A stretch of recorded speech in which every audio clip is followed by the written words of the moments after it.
हे WhatsApp everyone. तो कैसे हो आप सभी? आई होप सब बढ़िया होंगे। तो आज हम स्टार्ट करने वाले हैं क्लास 9 हिंदी के चैप्टर 2 लहासा की ओर, जिसके लेखक है राहुल सांकृत्यायन।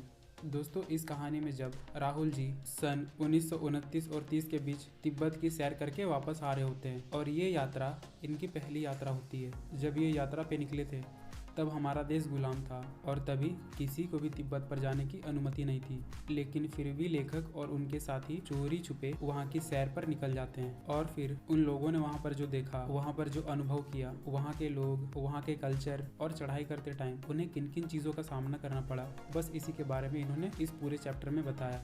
तो लेखक ने तिब्बत की यात्रा 1930s में शुरू किया था। तभी भारत से तिब्बत जाने का कोई रास्ता नहीं था, ना ही भारतीयों को वहां पर जाने की परमिशन थी। तब फ्री क्लिटपोर्ट का रास्ता भी नहीं बना था और नेपाल से तिब्बत जाने का केवल एक ही कॉमन रास्ता था और यह रास्ता मुख्य रूप से व्यापारियों और सैनिकों के लिए बनवाया गया था, जिसमें से अधिकतर व्यापारी व सैनिक आते जाते थे। लेकिन इसी रास्ते से नेपाल व भारत के लोग भी आते जाते रहते थे। बस इसलिए कवि ने इस रास्ते को उस समय का मुख्य और कॉमन रास्ता बताया है। और जब लेखक उस रास्ते को पार कर रहे होते हैं तब वे जगह जगह पर चीनी फौजियों के कैंप व किले देखते हैं, जिसमें से शायद कभी चीन के सैनिक रहा करते थे। लेकिन अब ये किले पूरी तरह से टूट चुके हैं और बहुत ही वीरान से लगते हैं और जो बची कुछ किले थी उस पर अब किसानों ने अपना बसेरा बना लिया था, इसलिए उन किलों के कुछ हिस्से आज भी आबाद है। ऐसे ही एक किले में लेखक व उनके मित्र चाय पीने के लिए रुके। तब उन्होंने देखा कि उस समय तिब्बत में छुआछूत, ऊंच नीच और जात पात जैसी कुछ भी चीजें नहीं थी। यानी वहाँ आपके कास्ट से किसी को कोई फर्क नहीं पड़ता था और वहाँ की औरतें पर्दा भी नहीं करती थी, यानी उनको घूंघट वगैरह पहनने की कोई जोर जबरदस्ती भी नहीं थी। और वहाँ की सबसे खास बात क्या थी पता है? अगर आप अनजान हो तब भी आप किसी के भी घर में घुसकर बैठ सकते हो, चाय वगैरह भी पी सकते हो, यहाँ तक कि आप खुद खाना बनाकर खा सकते हो। और ये बड़ी कॉमन सी बात थी वहाँ की। हाँ, लेकिन भिखारियों को किसी के भी घर घुसने की अनुमति नहीं थी, क्योंकि लोग चोरी के डर से उन्हें अपने यहाँ नहीं आने देते थे।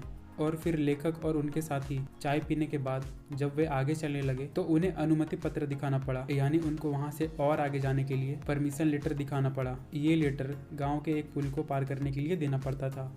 पुल पार करने के बाद वे थोड़ला के पहले पड़ने वाले आखिरी गांव में पहुंच जाते हैं। तो वहीं पर उन्हें सुमति नाम का एक पुराना दोस्त मिल जाता है और सुमति के वहां जान पहचान होने के कारण लेखक को भिखारी के भेष में होने के बावजूद भी उन्हें रहने को अच्छी जगह मिल जाती है। अब लेखक यहाँ पे अपने बारे में बताते हैं। वो कहते हैं कि 5 साल बाद 1935 में जब वो दोबारा से तिब्बत पर गए थे और जब इसी रास्ते से वे लौट रहे थे तब उन्हें ठहरने के लिए इससे भी बेकार जगह मिली थी, जबकि वे उस समय भिखारी के भी भेष में नहीं थे। लेखक के इस सफर का अगला टारगेट डांडा थोड़ला नामक एक बड़े पहाड़ को पार करना था, जो कि इस सफर का ये सबसे कठिन हिस्सा होता है। 16 से 17,000 फीट ऊंचाई पर होने के कारण इसके आसपास एक भी गांव नहीं थे और यह डाकुओं के छुपने की सबसे सुरक्षित जगह थी और अक्सर यहाँ लूटपाट व हत्याएं हो जाती थी। चूँकि कवि और उनके साथी तो भिखारी के भेष में होते हैं, इसलिए उन्हें डाकुओं की कोई चिंता नहीं थी, पर ऊंचाई का डर उनके मन में अभी भी था।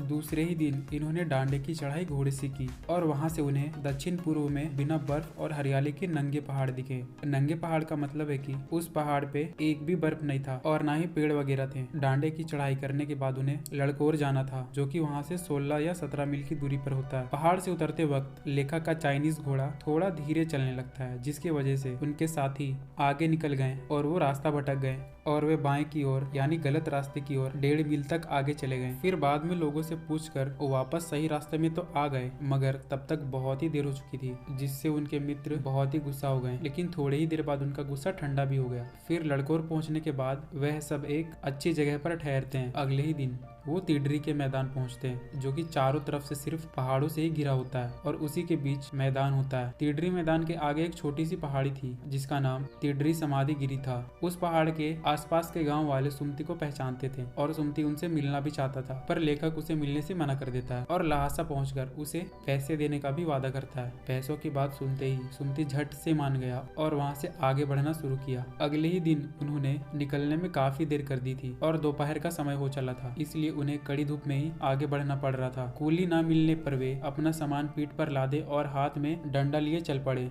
फिर वहां से सुमति ने एक आदमी से मिलने का बहाना करके शेखर विहार की ओर से चलने को कहा, क्योंकि सुमति वहां एक यजमान यानी क्लाइंट से मिलना चाहता था।